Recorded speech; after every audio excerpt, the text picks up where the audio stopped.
네, 안녕하세요, 원장님. 네, 안녕하십니까. 여러분의 건강지킴이 노동훈 원장입니다.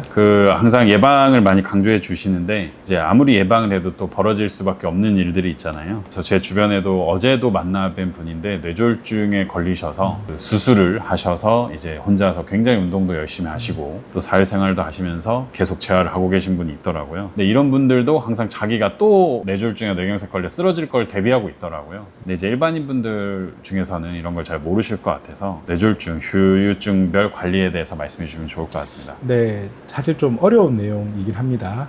좀 어려운 내용이긴 한데 쉽게 할 수 있는 것부터 좀 말씀을 드리겠습니다. 만약에 언어장애가 있다 라고 하시면 발음 훈련이라든지 그 말을 따라하는 언어 훈련을 꾸준히 하시면 좋습니다. 그 뇌졸중 후유증으로 이제 말이 좀 어눌해지신 분들을 보면은 이렇게 좀 한번 해보십시오 라고 좀 하긴 합니다. 근데 꾸준히 하시는 분들은 시간이 지나면 분명히 좋아지기는 합니다. 그 다음에 이제 운동장애가 생길 수가 있습니다. 그러면은 첫 번째 관절 운동을 하는 것이 좋고요. 동시에 균형 운동을 같이 하셔야 됩니다. 관절이 강화가 되면은 움직일 수가 있는데 균형 감각이 떨어지면은 거의 대부분 이제 넘어지시고 경우에 따라서는 골절, 출혈 이런 것들이 생길 수가 있기 때문에 이제 근력 운동과 함께 균형 운동을 꼭 잡는 것이 좋습니다. 그 다음에 이제 두 번째는 저혈당 쇼크를 좀 준비를 하셔야 되는 방법인데, 혈당이 떨어지는 것은 당 체크를 하는 기계를 통해서 정확히 알 수가 있지만 저혈당을 몇 번 경험하신 분들은 이제 본능적으로 알게 됩니다. 식은땀이 난다라든지 손이 떨린다라든지 어지럽다든지 이런 경우가 나타나면은 이런 분들은 빨리 당을 올릴 수 있는 음식들이 좀 필요하거든요. 사탕을 드신다라든지 주스를 먹는다라든지 초콜릿 같은 거 좀 드시면은 당이 좀 올라갑니다. 저희도 이제 방문 진료를 하는 분, 연천에 계신 분이신데 고혈압, 당뇨, 고지혈증이 다 있으시거든요. 이분은 이제 본인이 이런 병으로 여러 차례 병원을 왔다 갔다 하시고 나서 내가 건강 관리를 해야 되겠다라고 생각을 하셨거든요. 그분이 사시는 곳이 1호선이 이제 지금 연천까지 올라가는데 그 철길 가까운 곳에 사십니다. 근데 그 철길 주변은 공원처럼 꾸며놨어요. 연천은 아마 많은 지하철이 다니지 않기 때문에 이 어머님은 지하철 오는 시간을 아시는 그 시간을 피해서 점심 식사를 하시고 그늘을 활용해서 꾸준히 걸으시더라고요. 걷고 난 거를 저한테 또 이야기를 해주시는데 가끔 어지럽다고 이야기를 하십니다. 그러면 이제 저는 주변을 돌아보죠. 어머니 댁에는 이제 홍삼, 젤리, 사탕 같은 게 있더라고요. 그래서 제가 운동 열심히 하시고 힘드시면 언제든지 바로 쉬시고, 그래도 좀 식은땀이 나거나 힘들다 싶으시면 아, 내가 당이 떨어진 것 같구나 라고 생각을 하시고 사탕을 드시라고 그렇게 권해드렸습니다. 사실 예방이 가장 중요합니다.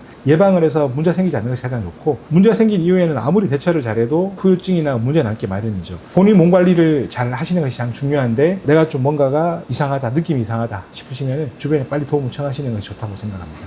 뇌졸중이나 이런 것들로 쓰러져 보신 분들 항상 얘기하시는데 119를 부를지 고민을 많이 하시더라고요. 근데 119를 불러서 응급 가야 될 타이밍과 그러지 않아도 될 타이밍을 좀 구별할 수 있는 게 좀 기준점이 있을까요? 혼자 결정하기는 쉽지는 않을 것 같네요. 만약에 좀 이상하다 싶으시면은 119를 불러서 병원에 가시는 게 아마 맞을 것 같고요. 구급대원들 중에서도 아마 응급구조사가 있는 분들은 그런 경험이 많으시기 때문에 환자를 보시고 또 증상을 보시고 나서 아마 거기에 맞게 이제 병원으로 보내주실 것 같습니다. 국내에서도 이제 신경과라는 파트가 내과에서 나와서 한 파트가 생겼는데, 예전에 이제 그 뇌경색, 뇌출혈이 많았을 때 뇌경색 같은 경우에 신경과에서 많이 시술을 했거든요. 그래서 4시간 이내에 막힌 혈관을 뚫으면은 회복이 빠르다라고 해서 이제 4시간을 골든타임이라고 한 적이 있었습니다. 그래서 실제로 이제 그런 문제 생겼을 때는 최대한 빨리 병원을 가는 것이 좋다고 저는 생각합니다.